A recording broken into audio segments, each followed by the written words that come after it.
இயேசுவில் எனதருமை சகோதர சகோதரிகளே, இந்த 25வது அதிகாரமானது ஆண்டவருடைய ஓய்வு நாளை பற்றியும் அதுவும் ஓய்வு ஆண்டை பற்றியும் பர்டிகுலராக 6 ஆண்டுகள் நீ பயிரிடணும், 7ஆம் ஆண்டு அந்த நிலத்திற்கும் மனிதர்களுக்கும் ஏன் வேலையாட்களுக்கும் ஓய்வு கொடுக்கணும். அதுபோல 7 ஆண்டுகள் கடந்த பிற்பாடு அந்த கடந்த அடுத்த ஆண்டு யூபிலி ஆண்டாக நீ சிறப்பாக கொண்டாடணும் என்பதை மிக அருமையாக நமக்கு எடுத்து வைக்கிறது. நாம் இப்பொழுது நம்முடைய யூபிலி ஆண்டிலே நடந்து கொண்டிருக்கிறோம், யூபிலி ஆண்டை கொண்டாடி கொண்டிருக்கிறோம். இந்த யூபிலி ஆண்டு இங்கிருந்து நமக்கு கொடுக்கப்பட்ட அந்த வேர் இதுதான். இந்த யூபிலி ஆண்டு எப்படி கொண்டாடணும்? இந்த யூபிலி ஆண்டு கொண்டாடும் பொழுது இவர்கள் எல்லாருமே ஒரே நாடு முழுக்க அறிவிக்கப்பட்டு அந்த நாடு முழுக்க எல்லாம் ஒன்று சேர்ந்து அவர்கள் குடிகள் எல்லாரும் இணைந்து கொண்டாடணும், அவர்களுடைய சொந்த குடிக்கு அவர்கள் செல்லணும் என்பதையெல்லாம் விவரிக்கிறது. அது மட்டுமல்ல, இந்த ஆண்டில உரிமையும் கடமையும் அவர்கள் எல்லாருக்குமே அந்த வேலையாட்களுக்காக இருக்கட்டும் அல்லது கூலிக்கு போனவர்களாக, வாங்கப்பட்டவர்களாக, விலைக்கு போனவர்கள் அல்லது விற்கப்பட்ட நிலங்கள், இது எல்லாமே யூபிலி ஆண்டிலே அவர்களுக்கு திரும்பி கொடுக்கப்படும் விடுதலையின் ஆண்டாக இது கருதப்படுகிறது. நம் அன்புக்குரியவர்களே, இந்த வாசகத்தை நாம் உன்னிப்பாக உள்வாங்கும் பொழுது யூபிலி ஆண்டுடைய மகிமையை பற்றி நமக்கு தெளிவாக எடுத்து வைக்கிறது. உரிமையையும், அதாவது எவ்வாறு நாம் ஏழைகளுக்கு உதவணும், அந்த ஏழைகளை கை கொடுக்கணும், அவர்களை திருப்புவதற்கு நாம் எவ்வாறெல்லாம் நம்முடைய பங்கை கொடுக்கணும் என்பதையெல்லாம் நமக்கு விவரமாக எடுத்து வைக்கிறது. என்னை பார்ப்போம். நல்ல எண்ணத்தோடு யூபிலியினுடைய அந்த உரிமையை உணர்ந்தவர்களாக இந்த வாசகத்திற்கு நாம் செவிமடுப்போம். ஆண்டவர் சீனாய் மலையில் மோசேயிடம் கூறியது, நீ இஸ்ரேல் மக்களிடம் கூற வேண்டியது, நான் உங்களுக்கு வழங்கும் நாட்டில் நீங்கள் வந்து சேரும் போது நாடு ஆண்டவருக்கென்று ஓய்வு நாளை கொண்டாட வேண்டும். 6 ஆண்டுகள் வயலை பயிரிட்டு திராட்சை கொடிகளை கிளை நறுக்கி அவற்றின் பலனை சேர்ப்பாய். 7ஆம் ஆண்டு ஆண்டவருக்காக ஓய்ந்திருக்கும் ஆண்டு. நிலத்துக்கும் ஓய்வு வேண்டும். வயலை பயிரிடாமலும் திராட்சை கொடிகளை கிளை நறுக்காமலும் இருங்கள். தானாய் விளைந்த பயிரை அறுக்காமலும் கிளை நறுக்காத அந்த திராட்சை செடியிலிருந்து பழங்களை சேர்க்காமலும் இருக்க வேண்டும். அது நிலத்துக்கு ஓய்வு ஆண்டு. உனக்கும் உன் பணியாளனுக்கும் உன் வேலைக்காரிக்கும் உன் கூலி ஆளுக்கும் உன்னிடையே தங்கியிருக்கும் அந்நியருக்கும் ஓய்வு நில அந்த பயிர் விளைச்சல் உணவாயிருக்கட்டும். உன் வீட்டு விலங்குகளுக்கும் உன் நாட்டில் உள்ள காட்டு விலங்குகளுக்கும் அவையே உணவு.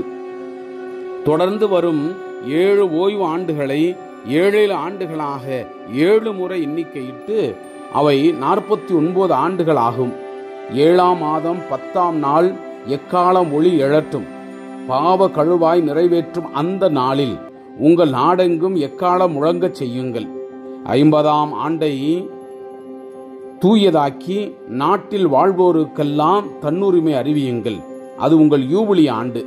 அந்த ஆண்டில் நீங்கள் உங்கள் நிலப்பகுதிக்கும் உங்கள் இனத்தாரிடமும் திரும்ப வேண்டும். 50ஆம் ஆண்டு உங்களுக்கு யூபிலி ஆண்டு. அந்த ஆண்டு பயிரிட வேண்டாம், தானாய் விளைந்ததை அறுக்க வேண்டாம், கிளை நறுக்க திராட்சை செடி நின்று கனி சேர்க்கவும் வேண்டாம். ஏனெனில் அந்த ஆண்டு யூபிலி ஆண்டு. அது உங்களுக்கு தூயது. நிலத்தினின்று அவ்வப்போது கிடைக்கும் அந்த பலனை உண்ணுங்கள். அந்த யூபிலி ஆண்டில் அவரவர் தம் காணி ஆட்சிக்கு திரும்பி செல்ல வேண்டும். உங்களுக்கு ஒருவனுக்கு நிலத்தை விற்கவோ அவனிடத்தில் வாங்கவோ செய்யும் பொழுது ஒருவரை ஒருவர் ஏமாற்றாதிருங்கள். யூபிலி ஆண்டிற்கு பின் ஆண்டுகளை கணக்கிட்டு அவற்றின் எண்ணிக்கைக்கு ஏற்ப வாங்கலாம்.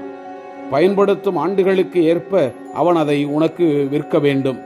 பலனை பயன்படுத்தும் ஆண்டுகள் எண்ணிக்கை மிகுதியாயிருந்தால் விலையை உயர்த்த வேண்டும், குறைந்திருந்தால் விலையை குறைக்க வேண்டும். ஏனெனில் பயனுள்ள ஆண்டுகளில் எண்ணிக்கைக்கு ஏற்ப அவன் விற்கிறான்.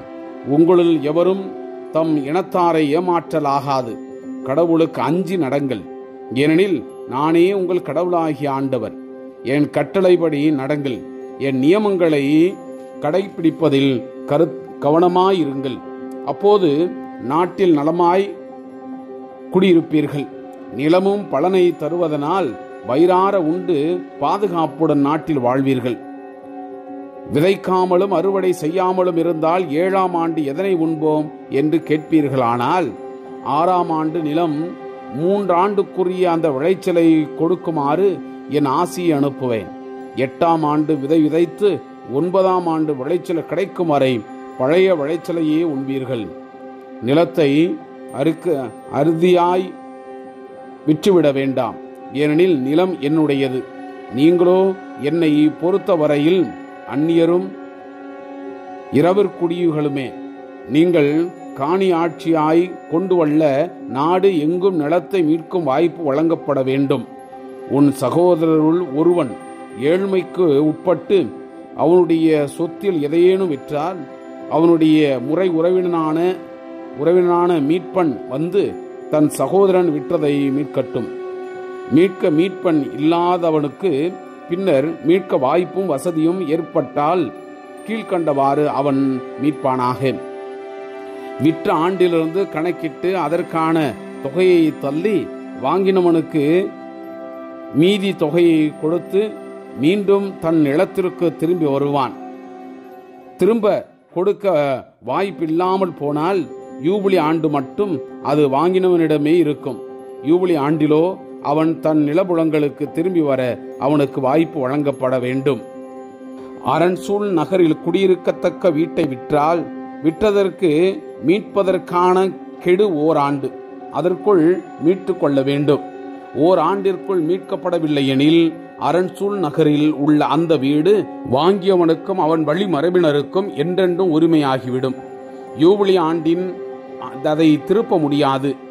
அரணற்ற கிராமத்து வீடுகளோ நாட்டின் வயல்வெளிக்கு ஒப்பானவை, மீட்டு கொள்ளலாம். அல்லது யூபிலி ஆண்டின் விற்றவனுக்கே திரும்பி கிடைக்கும். லேவியரின் உடைமையான நகர வீடுகளை மீட்க என்றைக்கும் அவர்களுக்கு உரிமை உண்டு. இஸ்ரேல் மக்கள் நடுவில் இருக்கும் லேவியருடைய நகர இல்லங்கள் அவர்களுடைய உரிமை. அந்த உடைமைகள் மீட்கப்படத்தக்கன.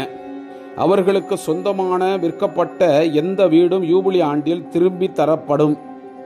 நகர்களில் பொது நிலமான வயல்வெளிகளை விற்கலாகாது, ஏனெனில் அது அவர்களுக்கு நிலையான உடைமையாகும்.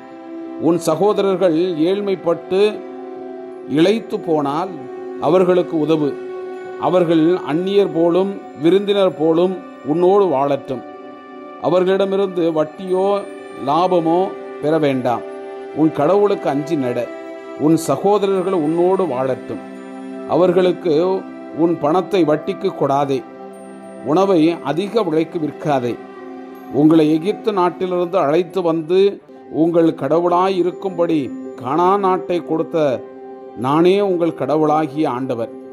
உன் சகோதரர் ஏழ்மைப்பட்டு உனக்கு விலையாகி போனால் அவர்களை அடிமை போல் நடத்த வேண்டாம். அவர்கள் கூலியாள் போலும் விருந்தினர் போலும் உன்னோடு தங்கி யூபிலி ஆண்டு வரை உன்னிடத்தில் பணியாற்றட்டும். பின்னர் அவரும் அவர் தம் பிள்ளைகளும் விடுதலையாகி தங்கள் இனத்திற்கும் மூதாதையனுடைய நிலப்புலங்களிடத்திற்கும் திரும்பி செல்லட்டும். எகிப்திலிருந்து அழைத்து வந்த இஸ்ரேலராகிய அவர்கள் என் வேலைக்காரர்கள். அவர்கள் அடிமையாக விற்கப்படலாகாது. உன் சகோதரரை கொடுமையாய் நடத்தாதே. உன் கடவுளுக்கு அஞ்சி நட. உன் அடிமைகள் ஆணும் பெண்ணும் உன்னை சுற்றிலும் உள்ள வேற்றினத்தவராய் இருக்கட்டும். வேற்றினத்தாரிடமிருந்து நீ அடிமைகளை விலைக்கு வாங்கலாம்.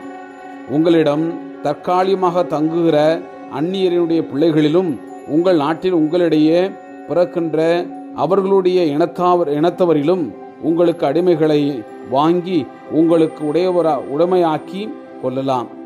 அவ்வடிமைகள் உங்களுக்கு பின்னர் உங்கள் பிள்ளைகளுக்கும் புறப்புரிமையாக்கி என்றும் உரிமை கொண்டாடலாம். ஆனால் இஸ்ரேல் மக்களாகிய உங்கள் சகோதரரை பொறுத்த மட்டில் எவரும் மற்றவரை கொடுமையாய் நடத்த வேண்டாம். அந்நியரோ உன்னிடம் தற்காலிகமாக தங்கியிருப்பவரோ வசதியாக வாழும்போது அவர்களிடம் உள்ள உன் சகோதரர்கள் ஏழையாகி அவர்களுக்கோ அவர்களுடைய இனத்திற்கோ விலையாகி போனால் விலையாகி போன அவர்கள் மீட்கப்பட வேண்டும். அவர்கள் உறவினருள் ஒருவர் அவர்களை மீட்கட்டும். அவர்களுடைய தந்தையின் சகோதரனோ அவரின் மகனோ அவர்களினுடைய முறை உறவினனோ அவர்களை மீட்கட்டும். அல்லது வசதி ஏற்படும் போது அவர்கள் தம்மை தாமே மீட்டுக் கொள்ளட்டும். அவர்களது பணிக்காலத்தை அவர்களும் அவர்களை வாங்கினவர்களும் அவர்கள் விளைப்பட்டு போன ஆண்டிலிருந்து யூபிலி ஆண்டு வரை கணக்கிட வேண்டும். அவர்கள் விடுதலை ஆவதற்கான விலை கூலிக்காரன் ஒருவனுக்கு அந்த ஆண்டுகளில் கொடுக்கப்படும் கூலியை போல கணக்கிடப்பட வேண்டும். ஆண்டுகள் மிகுதியாயிருந்தால் மிகுதியாக திரும்பி கொடுக்க வேண்டும். யூபிலிக்கு சில ஆண்டுகள் இருந்தால் அவற்றை கணக்கிட்டு அவற்றிற்கு ஏற்ப செலுத்த வேண்டும். ஆண்டுதோறும் கூலிக்கு அமர்த்தப்பட்டவனை போல அவர்களுக்கும் கருத வேண்டும். விலைக்கு வாங்கினவர்கள் அவர்களை கொடுமையாய் நடத்த இடம் கொடாதே. இவ்விதமாய் அவர்கள் மீட்கப்படாமல் போனால் யூபிலி ஆண்டில் அவர்களும் அவர்கள் பிள்ளைகளும் விடுதலை பெறுவர். ஏனெனில் இஸ்ரேல் மக்கள் என் வேலைக்காரர்கள், எகிப்திலிருந்து நான் அழைத்து வந்த என் வேலைக்காரர்கள், நானே உங்கள் கடவுளாகிய ஆண்டவர் என்றார். Praise the Lord. இயேசுவுக்கே புகழ், மரியே வாழ்க.